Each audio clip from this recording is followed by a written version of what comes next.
All right, first I want to say, excuse my voice, I'm still a little bit under weather. Uh, the book that I chose to do my think aloud is on um, what hummingfish wish. How can you help? How you can help protect sea creatures? I chose this book because it's a great book on pollution. Um, you can also intertwine it with a science theme if you're doing something on pollution and science. So this can be shared in different areas of reading. Uh, the think aloud that we're going to look at is comprehension. It make the kids predict, make inferences, um, all that while reading this book. I think I would probably read this book to first graders, maybe second. And let me begin my think aloud. What humming fish wish? How can you help protect sea creatures? Hmm. By Michelle Meadows, illustrated by Aristide Ruiz. Um, if we were to look at the cover, the illustration on the front of the cover, and it says, what do we think humming fish wish is? We're gonna think about that as we read the story. What is humming fish wish? It says, how you can help protect sea creatures? Do anybody have any idea? Let's think about it. How could you or me help protect the sea creatures? Let's think about that. It says, I am the Lorax. Let's go to sea. I invite you to come on a journey with me. Down deep in the water and up on the shore, sea creatures need help more than ever before. We're going to pause right there. Hmm, I wonder, why do you suppose the sea creatures need help? What is going on with the water or in the water that the sea creatures may need help? Let's pause and think for a second. It says some animals have a special distinction. Endangered mean they are at risk of extinction. Let's look at these words. These are some of our definition words. Distinction. What does it mean to be distinct? What does distinction mean? Distinction is something that makes a species or thing different, set them apart from the other species or animals, or right? Endangered. It said they are endangered, and you see that endangered is has a text feature. It's in bold, big capital letters, and normally when we see things in bold letters, it's an indication that it is a very important word. So these sea creatures are in danger of being extinct, and extinct means to die out completely. They no longer exist, right? When threats to survival get worse or persist, it means a whole species may cease to exist. So the word persist, again, another vocabulary word. What does it mean? Persist. What does the word persist mean? It says when they die out, when they get worse or persist. So persist just means it's a continuation. It doesn't stop. It just keep going on and on and on. Here is a fact that we must all understand. What goes on in the ocean affect us on land. So let's think for a second. How could things in the ocean affect us? Think about it for a second. I wonder, how do you suppose what's happening to the sea creatures in their environment will affect us in ours? Let's read and find out. It said the ocean provides us with clean air and heat. It also provides us with food that we eat. Mm. So now we see how whatever happened to them, it's going to happen with us. It's going to affect us. It's going to have an effect on us. When one species disappears, it hurts other species too. Helping all species survive is what we need to do. So, do you think that we're going to be capable of helping all species survive? Do you think that we're going to be able to help all species survive? That's our goal, right? So, what kind of danger do sea creatures face? There are multiple dangers that threaten their space. So then we see the word multiple in bold print. Again, that signals that that is an important word. Right. So multiple means what? That's right. It means more than one.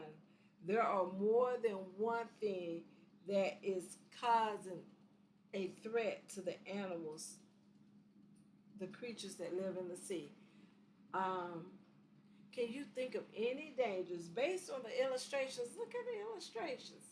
Based on the illustration and the text, can you think of dangers that sea creatures may face? Think about it. Look at the pictures closely. What do you think is causing this uproar in the sea? It's causing this shift in the sea. It's threatening the animals that live in the sea. Look at it. Right, it appears to be trash and all kind of things floating around, right? It's a pollution. Pollution is one of our words. Pollution simply means things that poison or are harmful to the environment, right? So it said pollution, overfishing, or contamination, boat strikes, climate change, plastic flotation. This sounds like a lot, and it is. This is true. But if we work together, there's a lot we can do, right? I like to meet. So I like you to meet some good friend of mine.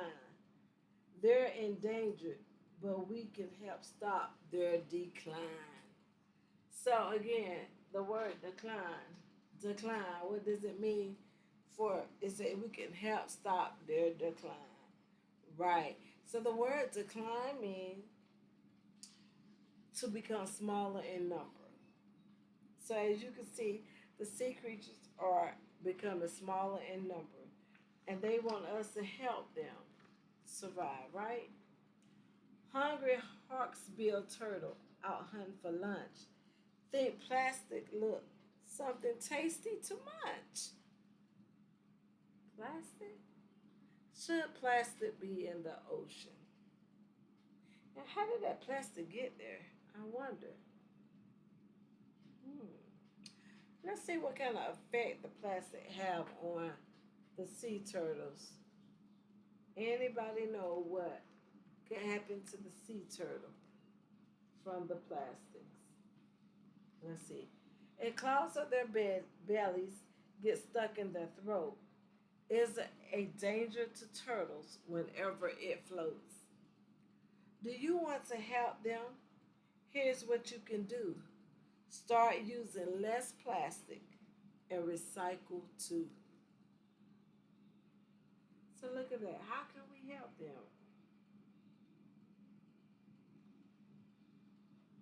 Right? Blue whales are the biggest. What a marvelous tale. But injuries happen when a boat hits a whale. Boaters should watch for blue whales on the go, and they need to slow down if they see a whale blow. Right? Look at the whale. And we got a little fun fact here. It said, did you know one way whales talk to one another is by slapping the water with their tails? Look at that. Interesting. Collisions with boats harm whales every year. Whales also get tangled in ghost fishing gear. That's another one. What do you suppose it means when they say ghost fishing gear? Any idea what is ghost fishing gear? Look at the word ghost. When we think about ghosts, what do we think about? Right. So more than likely, this is going to be fish and lines and stuff that the fish can't see. It's invisible to them. So it says ghost gear is discarded, right? Discarded means thrown away, thrown away, abandoned at sea, trapping sea creatures who cannot break free. So now we understand why those lines are a problem, right? Because they trap the sea creatures. The great bluefin tuna is a large bony fish sought after for sushi, a popular dish. But bluefin are fished faster than they can reproduce, and overfishing like this is a kind of abuse. So the word reproduce mean what? What does the word reproduce mean? Reproduce is when they have more babies. So um, they're being caught faster than they can produce other fishes of their kind. Avoid eating fish its species has declined. Try to eat fish that are easy to find. So that's the word decline. So we know decline means to do what? Become smaller in number. And so those are the reason why we should eat more fish that are more um, that has more because those blue fishes are declining, so they're getting less and less in the sea. Hatter dolphins surf waves on New Zealand's coast. Fishing nets are the threat that affect them the most. Bycatch are you see that word bycatch? What are bycatch? Well, bycatch is when the fishes when they are caught accidentally. They're not meant to be caught, but they're caught accidentally. Bycatch are sea creatures that get caught by mistake. The nets catch more species than they're meant to take. Right? So actually, these are the fish that accidentally swim into the net, and then they get tangled, and of course they get caught. The mesh and the nets can hold dolphins down. They get injured or tangled, and some of them drown. Safe fishing practice let dolphins swim free. They need our protection. That's how it should be. Whale sharks' mouth open wide, sometimes up to 5 feet, to catch food in their gills. This is how whale sharks eat. So, wow, that's amazing.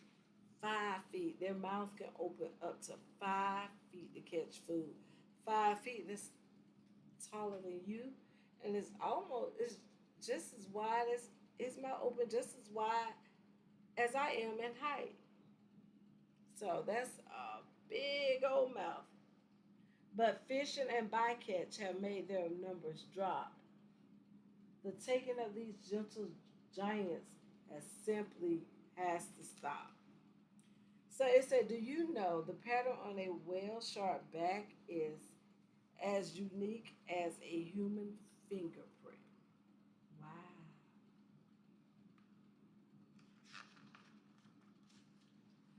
Although it may look like a plant quite a lot, coral is an animal, believe it or not. Inside of a coral, you would think this is neat, is a plant we call algae. It makes food coral eat. Coral shelters the algae, so together they thrive in reefs large and small. You can see when you dive. See the coral reef? And I said, do you know coral get its color from the algae inside of it? Ooh. Staghorn coral with branches far reaching suffer because of sea coral bleaching. So I wonder what that is. Sea coral bleaching? Hmm. So sea coral bleaching is when the water get warm, and because the water get warm, it releases the algae, it spits it out and it turns white. And this is what ultimately causes the corals to begin to die because they turn white. It says as Earth climate change, water temperature rise, and the more it heats up, the more coral reef dies. Warm ocean water creates quite a sight. Coral spits out the algae and turns totally white. In this ghostly state, most coral will die. Coral need algae for its food supply.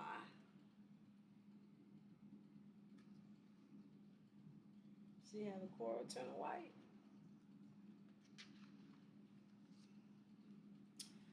The huge humphead wasp is a coral reef creature with a budge on its forehead, an eye-catching feature.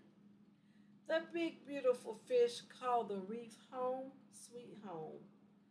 It is where Ross find food and a safe place to roam. When the climate is too hot for the reef habitat, there's no home for the Ross, and we must prevent that. So habitat simply means home, home for a plant or animal is their home. The Siberian sturgeon is fished for its roe. The eggs inside females that would otherwise grow. Roe is eaten as food. It's called caviar. Expensive fish eggs in a tin or a jar. Because of demand, the fish is now rare, but there are ways we can treat sturgeons with care. One way we can help provide special place where sturgeon can breed in protected spaces. So look at that. The black abalone is a plant-eating snail with shimmering shells that range dark to pale. The numbers are low, I'm sorry to say, and although it's illegal, they're still hunted today. So illegal mean they aren't supposed to be hunted. It's against the law to hunt these, but people still hunt them anyways. Taking abalone is mollusk misuse. We must leave them alone so they can reproduce. Again, we see reproduce again, and we know that it means to make more of its kind, to have more babies. Listen at this fun fact. The loan in abalone sounds like the word bony. Say it out loud. It rhymes with baloney. So let's say it. Abalone. Abalone.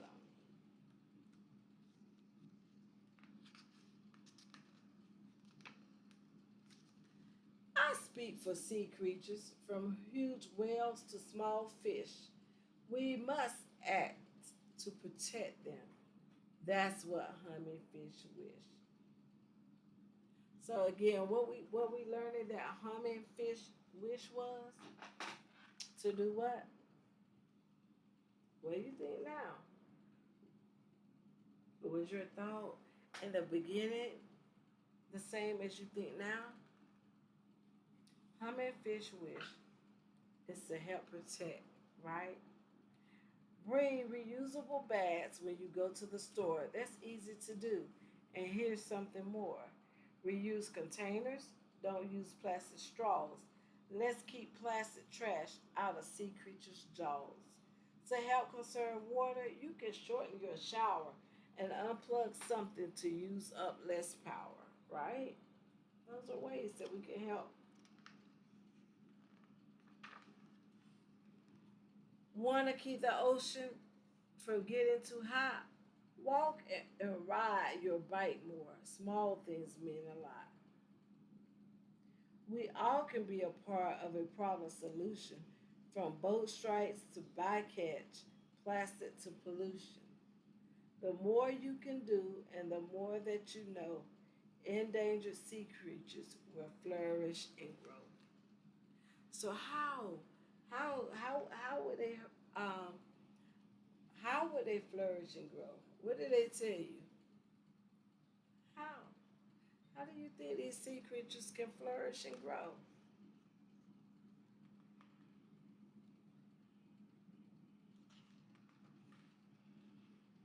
It say be a green superhero. It's well within reach. Here are steps you could take to clean up a beach. Step one: with an adult help, recruit a team. Work with friends and family or reach out to your school or community. Step two: identify a cleanup site. Not everyone lives near the ocean, but ponds, lakes, and rivers need our help too.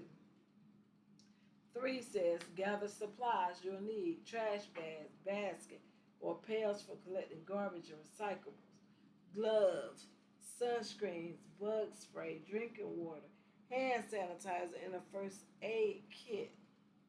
And some tips they give us is they wear comfortable shoes that you don't mind getting wet. Ask an adult to pick up any fishing tackle you find is likely to have a sharp hook. Plan your cleanup for when the beach won't be crowded or too hot. And take pictures, spread the word about the importance of keeping the beach clean.